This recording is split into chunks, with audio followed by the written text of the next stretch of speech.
All right, hello everybody and welcome. So for today's explainer, we are diving into something that, let's be honest, is both completely infuriating but also kind of fascinating. We're talking about that casual, just breathtaking public display that I like to call the art of trash. You know exactly what I'm talking about. You're walking down the street, it's a nice day, and then you see it.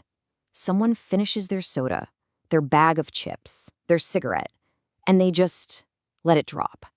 A little flick of the wrist, and poof, it's gone. It's the world's problem now. I mean, what is the deal with that? It's a very specific kind of audacity, right? So let's try and get inside the mind behind that masterpiece. Okay, so to really understand the act, we gotta understand the actor.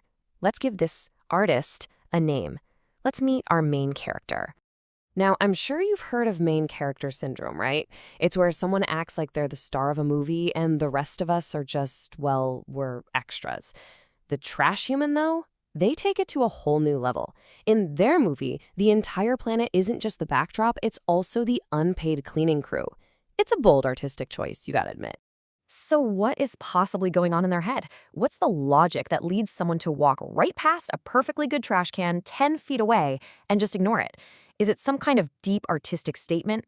A protest, maybe? Or is it something else? Let's see what the research actually says. And you know what? The data on this is actually pretty wild. A big literature review from the University of Cape Town found some clear patterns. Turns out, men are more likely to do it than women, younger people more than older people. But here's the real kicker: a staggering 85% of littering has nothing to do with a lack of trash cans. Nope, it's a personal choice. And this just nails the psychology behind it. Research from Newcastle University found that just putting up posters with pictures of eyes on them was enough to seriously cut down on littering in a cafeteria. That's it. It's pure toddler logic. If nobody sees me do it, it didn't happen. The secret to a cleaner planet might literally be just putting googly eyes on everything. Okay, so we've talked about the behavior in general, but I want to zoom way in. Let's get really specific, because there is one single item that is the undisputed king of the litter world, the true champion of the trash heap. Take a look at this number, 65%. Any guesses what that is? It's not a popularity rating, I'll tell you that.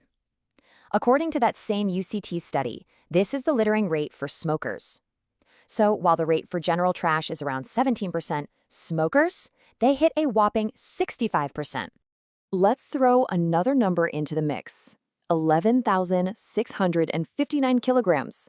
Okay, that's over 25,000 pounds. That is the weight of litter collected from just 132 kilometers of South African coastline during one cleanup event in 2014. That is the weight of like 2 full-grown elephants. So in that entire mountain of trash pulled off the beaches, what do you think was the #1 most common item they found? Was it food wrappers, bottle caps, plastic straws? I mean, yeah, those were all in the top 10, but they weren't #1. Yep, that tiny little thing, the world's tiniest, most littered menace, that final, thoughtless flick of the wrist that adds up to an absolute environmental disaster. And that's the punchline. Yeah, I know. It's kind of a dark one. So the problem is huge, and the psychology behind it is, well, childish. So how in the world do you even start to fix it? Well, it turns out sometimes you fight childish logic with really creative logic. Let's look at some solutions that are actually working. This is absolutely genius. It's from an initiative in the UK called Neat Streets. Instead of a boring old bin, it's a voting box. It asks a question like, who's the best footballer, Ronaldo or Messi? And you vote with your cigarette butt. It uses that exact same simple psychology, engagement, a little bit of fun, to totally change people's behavior. It's fighting toddler logic with playful logic, and it works. Of course, for every brilliant, simple solution like that, there are others that, well, they just kind of miss the point. They probably sound really good in a meeting, but they don't actually get to the core of the problem. So here's the deal, and this comes right out of the Bottle Bill Resource Guide. It is all about the incentive. On one side, you've got these litter taxes. Beverage companies love to call them a magic elixir, but all they do is add a few cents to the price of a can of soda. You don't feel it, you don't see it, and there's zero direct reward for doing the right thing. But on the other side, you have deposit laws, where you get 5 or 10 cents back for every can you return. That gives you a direct financial reason to not throw it on the ground. One is a failed magic trick, the other one actually works. But what if we could go even further than just preventing litter? What if there was a system that not only cleans up the mess we've already made, but actually helps people in the process?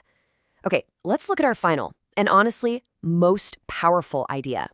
There is this organization called Litter for Tokens, and they looked at this massive problem and just built a beautiful circular solution. They saw communities that were struggling with both pollution and poverty, and they figured out a way to connect those two problems. And this model is it's brilliant in its simplicity. Here's how it works. People in the community go out and they collect big bags of litter. Then they take those bags to a central swap shop and they exchange each bag for a token. And with those tokens, they can go into a special shop and buy essential things like food and soap. It cleans the environment, it gives work to the unemployed, and it feeds families. It's a system that creates real value out of something we all thought was worthless. And that's really the thought I want to leave you with. We started this whole thing with the trash human, right? This idea of a person who sees no value in a clean street and no worth in the thing they're about to throw away. But what if they're just completely wrong? What if all that stuff we call trash isn't worthless at all? What if it's a resource, just sitting there, waiting for the right idea to come along and unlock its value? It's something to think about the next time you see that little flick of the wrist. Thanks for sticking with me on this one.